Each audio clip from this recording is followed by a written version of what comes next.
स्वागत है आपका भोलेराम.com में और बजट स्पेशल के साथ हाजिर हूं मैं काजल साहू। वित्त मंत्री निर्मला सीतारमण ने संसद में देश का आम बजट पेश कर दिया है। उन्होंने इस बार टैक्स स्लैब में बदलाव भी किया है। नई टैक्स रिजीम चुनने वालों को सरकार बढ़ावा दे रही है और इसमें टैक्स पर ज्यादा छूट दी गई है। इससे पहले वित्त मंत्री और वित्त मंत्रालय के अधिकारियों ने राष्ट्रपति द्रौपदी मुर्मू से सुबह मुलाकात की थी और राष्ट्रपति ने बजट को मंजूरी दी थी। इसके बाद वित्त मंत्री सीतारमण संसद भवन पहुंची थी। पीएम मोदी भी संसद भवन पहुंचे और कैबिनेट की बैठक हुई, जिसके बाद वित्त मंत्री ने बजट संसद में पेश किया। निर्मला सीतारमण लगातार 5वीं बार बजट पेश किए हैं। अगले साल होने वाले लोकसभा चुनाव से पहले ये सरकार का अंतिम पूर्ण बजट है। आइए जानते हैं इस बजट के मुख्य बिंदु। 80 करोड़ लोगों को मुफ्त का अनाज मिलेगा। मुफ्त अनाज पर 2 लाख करोड़ का खर्च होगा। आदिवासियों के लिए 15,000 करोड़ का पैकेज है। आदिवासियों के लिए विशेष स्कूल भी खोले जाएंगे। जेल में बंद गरीबों को सरकार छुड़वाएगी। जमानत का पैसा सरकार देगी। 2.40 लाख करोड़ रेलवे पर खर्च होगा। पीएम प्रमाण योजना की शुरुआत की जाएगी। ऑर्गेनिक खेती के लिए होगी पीएम प्रमाण की योजना। 50 नए हवाई अड्डे खोले जाएंगे। पीएम आवास योजना पर 79,000 करोड़ रुपए होगा खर्च। पीएम कौशल विकास योजना के तहत युवाओं को कौशल विकास की ट्रेनिंग दी जाएगी। स्किल इंडिया इंटरनेशनल सेंटर्स खोले जाएंगे। 47 लाख युवाओं को ट्रेनिंग मिलेगी। 30 लाख छात्रों को स्कॉलरशिप भी मिलेगी। बॉर्डर से सटे गांव को टूरिज्म स्पॉट बनाया जाएगा। कोरोना से प्रभावित कारोबारियों को राहत मिलेगी। एमएसएमई सेक्टर को स्पेशल पैकेज दिया जाएगा। मोटे अनाज को बढ़ावा देने के लिए श्री अन्न योजना की शुरुआत की जाएगी।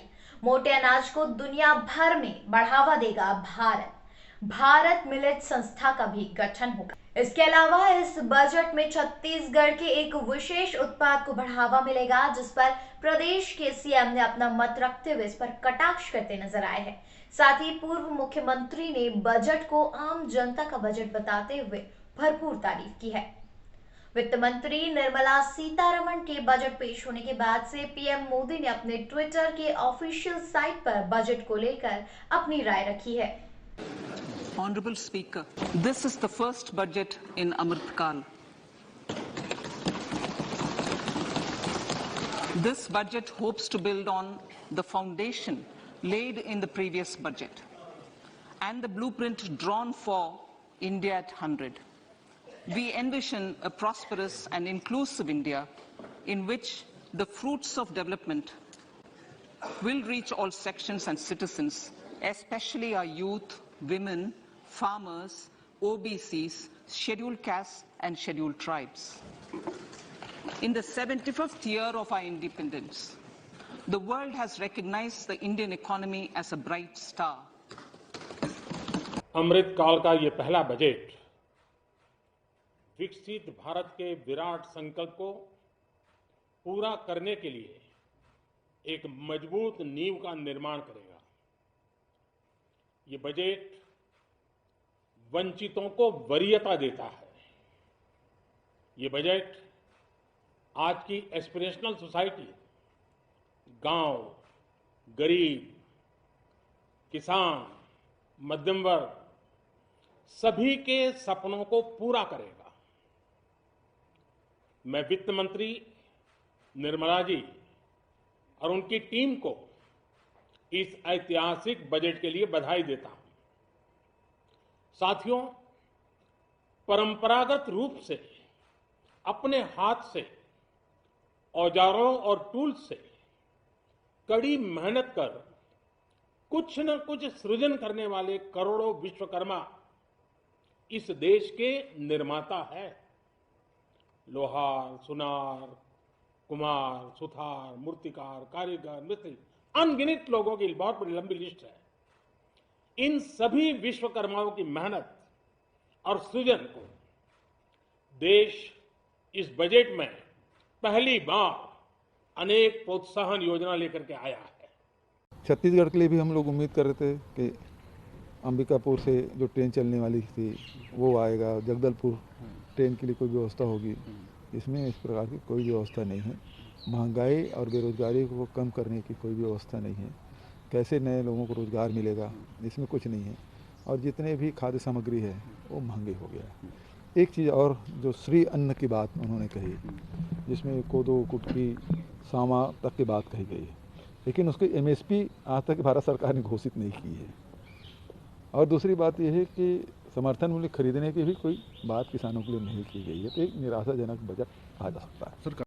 2023-24 का बजट भारत को 2047 में एक विकसित राष्ट्र बनाने का रोड मैप है। यह बजट मध्यम वर्गीय परिवार का बजट है। ये बजट की 7 प्राथमिकताएं हैं, जो प्राथमिकता के आधार पे उन 7 बिंदुओं की ओर आपका ध्यान आकर्षित कराऊंगा, जिसे बजट में सप्तऋषि कहा गया। अमृत काल के दौरान ये हमारा मार्गदर्शन करेगी। ये 7 प्राथमिकताएं इस बजट की हैं। समावेशी विकास, अंतिम व्यक्ति तक बजट की पहुंच, अधोसंरचना और विकास, अपनी क्षमता को विकसित करने के लिए स्किल अपग्रेडेशन की योजना, हरित विकास एग्रीकल्चर सेक्टर में, युवा शक्ति युवकों को प्रोत्साहन के लिए और वित्तीय क्षेत्र।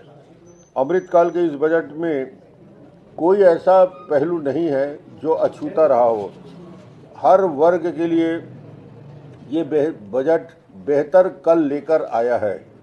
आज पूरे विश्व भारत की ओर देख रहा है। किस तरह वैश्विक मंदी के बीच राष्ट्र उत्कृष्ट अर्थव्यवस्था को संभाले रखा है।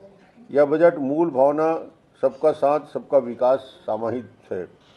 75 वर्ष की आज़ादी के बाद पहले बजट में मध्यम वर्ग के लिए अमृत काल आया है।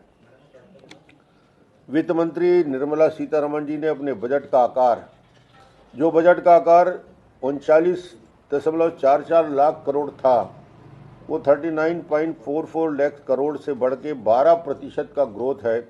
ये 45 लाख करोड़ ये बजट कर लिया गया है। ताज़ा खबरों की अपडेट्स के लिए जुड़े रहिए भोलेराम.com के साथ और हमारे चैनल को लाइक, शेयर और सब्सक्राइब करना ना भूलें।